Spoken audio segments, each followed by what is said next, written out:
Salam dostlar, Qarabağın Çempionlar Liqasındakı 3-cü oyun rəqibi Atletik Bilbao'dur. İndiki adı ilə isə Atletik Klub deyə bilinən komandanın LiveTech Pro ilə analizinə gəlin birlikdə nəzər salaq. Bilbao komandası 4-2-3-1 kimi düzülsə də oyun içində 3-3-4 kimi, 3-4 kimi düzüldüyünə görə cinah müdafiəçilərini önə çıxardır. Eynilə Iñaki Luego'nun önə etdiyi reyması, orada oyun qurmasında iştirak etməsi, yəni oyun qurmada çox opsiyonu vardı Bilbao'nun. Digər tərəfdən görürük, rəqib meydana yerləşdi, eyni anda 7 nəfərlə və 3-4 nəfərin müdafiə arxasına edə biləcəyi qaçışları da görə bilir. Yəni ona hazır olduqlarını, çox yaxın durduqlarını oyun qurarkən və hər hansı itirilən bir topda yaxşı əks hücum yeməmək üçün bir-birlərini yaxşı sığortalayırlar. Təbii ki, zəif cəhətlərinə də gələcəyik. Mərkəz oyunçularını oyuna qatqısını da görürük. İstər Alejandro Moran olsun, istər Mikelin oyun qurmada rollarını görəcəyik və bir neçə vəziyyətdə görürük oyun qurmada istər üç bucaqların yaradılması olsun, istər çoxlu opsiyonun olsun, digər tərəfdən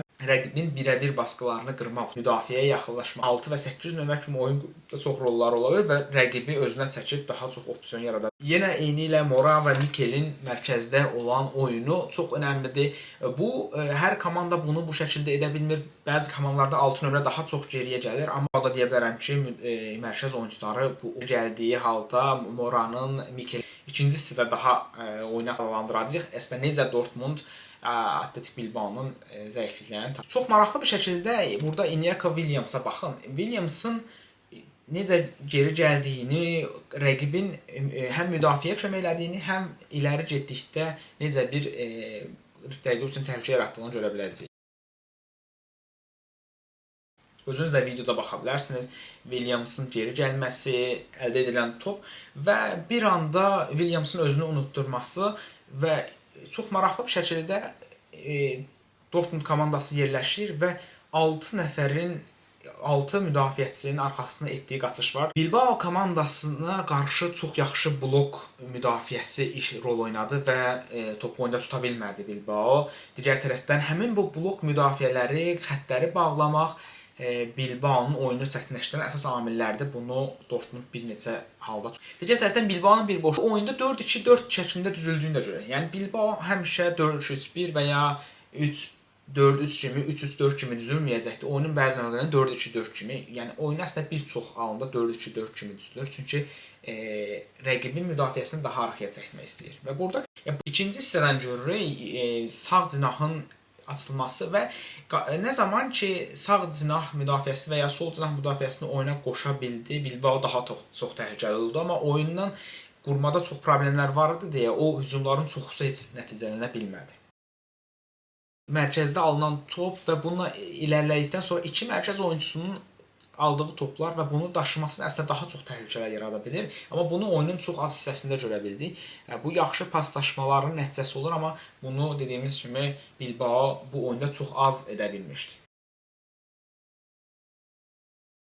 Və yenə çox maraqlı məqamlardan biri bəlkə də Sanadinin ən təhlükəli olduğu moment olacaqdı. Bir səfərində özünü yayındıra bildi.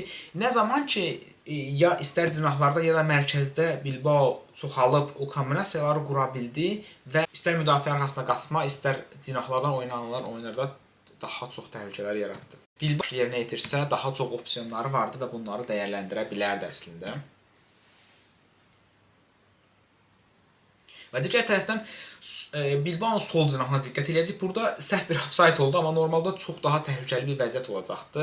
Çox maraqlı bir trend vardı. Burada bunu görəcəyik. Çünki Bilbao'nun sol cinahındakı zəifliyi çox yaxşı nəzarət edibdi, çox yaxşı analiz edibdi və biz həmin bu problemin getdikcə Bilbao üçün nə qədər böyük bir problemə çevrildiyini və qolların nə qədər böyük effektinin olduğunu. Bilbao özü də əslində yaxşı baskıları quranda çox təhlükəli ola bilər. Ona görə Qarabağın birə-bir baskılarda məncə istər mərkəzə uzun oynaması, cinahlara uzun oynaması önəmlidir. Bunun başqa bir variantını da görəcəyik.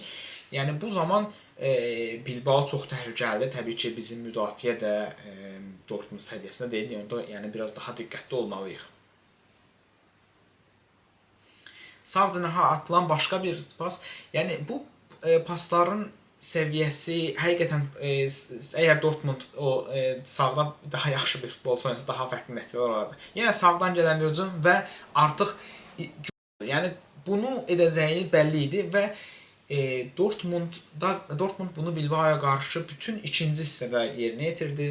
Oradan bəlkə də 4-5 dənə təkcə qol vura bilərdi, amma həmin son paslar, son toxunuşların yaxşı olması, orada çoxala bilməməsi çox yaxşı şanslar əldə etməyinə mane oldu, amma sonda da qol elə o cinahdan gəldi. Bilbao'nun təbii ki, mənə gəlsə Bilbao'nun əgər Nico Williams da oynasa, Iñaki Williams, Nico Williams qardaşları cinahlarda çox təhlükəli olacaqlar. Burada Nico Williams'ın olmaması bəlkə də zəif cəhətlərindən biridir. Iñaki Williams'ın əvvəlki formu yoxdur. Amma baxın, birə-bir baskılar nə zaman ki qurur Bilbao, o zaman Dortmund uzun vurur. Yəni topu itirmə bahasına olsa belə uzun vurur. Yəni Qarabağda bunu etməsi lazımdır.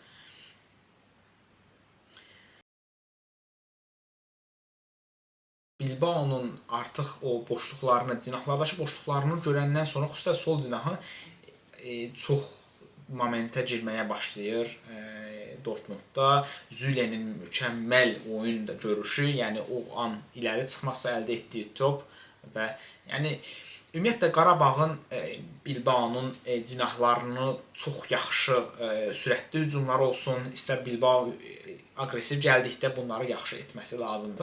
Sol cinah müdafiəçisi ilə bağlı bayağı bir Mallorca oyununda sol cinah müdafiəçisini oynatmır yəni Valverde. Bilbao komandasına qarşı mən olsam daha çox istər cərimə zərbələrində, istər üçüncüdən zərbələrdə bir neçə pasla başlayıb müdafiənin biraz daha pozmalarını, yəni vurduqsa biz Bilbao'ya qarşı bunları dəyərləndirmək. Bilbao öz yerində çox baskılı oynayacaq. Dortmund bunu ya ağıllıca dəyərləndirir.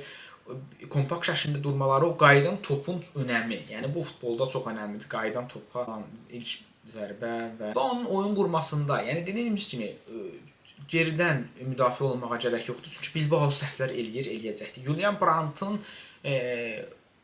görəcəyi ani bir sürətlənməsi və cinahda açılan bir boşluq və bunu mükəmməl şəkildə dəyərləndirməsi və bunu da biz şahidi olur. Dostlar, ilk dəfə LiveTech Pro ilə belə bir analiz etdik. Əslində daha da geniş analizlər, daha da detallı analizlər inşallah kanalımızda olacaqdır. Rəqibin bəllidir cinahlarındakı boşluqlar.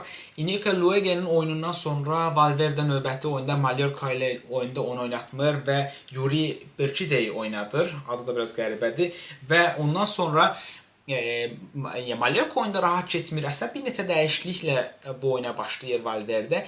Amma Bilbao ilə qarşı mənə elə gəlir ki, Qarabağın ümumiyyətlə hücum xəttində çox aqressiv baskılarına gərək yoxdur Bilbao'ya qarşı. Çünki Bilbao'nun özü də cinahlardan yaxşı çıxa bilən komanda. Cinahlarda boşluqları olduğu kimi o cinahlardan yaxşı istifadə edə bilsələr əslində Dortmunda qarşı da ikinci, üçüncü pasları yaxşı atsalar daha çox təhlükələr yaradacaqdılar. Amma mənə elə gəlir ki, 1-2 oyunçusunu boş buraxıb, xüsusən də müdafiəçiləri, istər orada olayan Vivian olsun, istər Paredes olsun və ya Laporte oynasa və ondan sonra bir mənada oyuncu üstünlüyünə, say üstünlüyünə malik olmaq və say üstünlüyündən sonra orada yaxşı ağıllı baskıları qurmaq lazımdır, təzyiqləri qurmaq lazımdır, pressingləri. Çünki 2 oyunçusunu boş buraxdıqda artıq Qarabağ bir mənada ona 8 olacaqdır. Qapıcını da çıxdıqda yaxşı, daha yaxşı və blok müdafiəsi çox önəmlidir. Pas kanalların bağlanması önəmlidir və heç bir halda geriyə yaslanmaq. Çünki Bilbao'nun istədiyi bir komandanın daha geriyə yaslanıb ona topu verməsidir. Məncə onda Bilbao çox təhlükəli olacaq. Hələ Iñaki Williams'dan, Nico Williams'ın oynadığı halda bu daha da Qarabağ üçün təhlükəli olacaqdır. Digər tərəfdən məncə duran toplar, künclərin zərbələr, standart vəziyyətləri yaxşı istifadə etmək lazımdır və sol cinahlarını yaxşı istifadə etmək lazımdır. Sol cinah, ümumiyyətlə müdafiə arxasına atılan toplar olsun, önəmlidir. Geridən oyun qurmalarda heç bir halda Bilbao'nun birə-bir baskılarına imkan verməmək və Bilbao'nun bir mənada o baskılarının qarşısında durmaq üçün ağıllı oynamaq lazımdır. Yəni məncə uzun vurmaq, mərkəzdə ikinci topları almaq və yaxud da ən pis ehtimalda o hallarda ümumiyyətlə topu uzaqlaşdırmaq da önəmlidir. Yəni Qarabağ ya cinahlardan oynamalıdır. Ümumiyyətlə baskı quran komanda sənə qarşı pressing tətbiq edirsə, ya cinahlardan oynamalısan, ya da ki uzun vurmalısan. Yəni ya da ki elə bir keyfiyyətli oyunçun olmalıdır ki, onu cəhd edə biləsən. Yəni Barcelona belə ən yaxşı vaxtlarında Bilbao'ya qarşı oyun qurmaqda çətin çəkirdi və topu bir mənada ya oyun qurduqda uzun vurub ikinci top almağa çalışırdı və ya cinahlara uzun vururdular. Yəni Qarabağın həm cinahlara vurulacaq, cinahlardan ötürmələri, ümumiyyətlə diaqonal ötürmələrinin də önəmi çoxdur. Yəni biz bunu Zülenin Dortmundda neçə dəfələrlə etdiyini və gələn qolların ilk 2 qolun ikisi də əslində sol cinaha edilən pasdan gəlir. Digəri sağdan əslində qol olur, amma ikisi də sol cinaha edilən pasdan gəlir. Yəni ümumiyyətlə Bilbaonun ən zəif cəhətidir. Belə analizlər çox olacaq dostlar. Siz də fikirlərinizi bildirin. Bəzi şeyləri daha da yaxşı eləyəcəyik. İnşallah gələn analizlərdə görüşənədək daha detallı, daha uzun analizlərimiz olacaqdır. Ümid edirəm ki, görüşərik.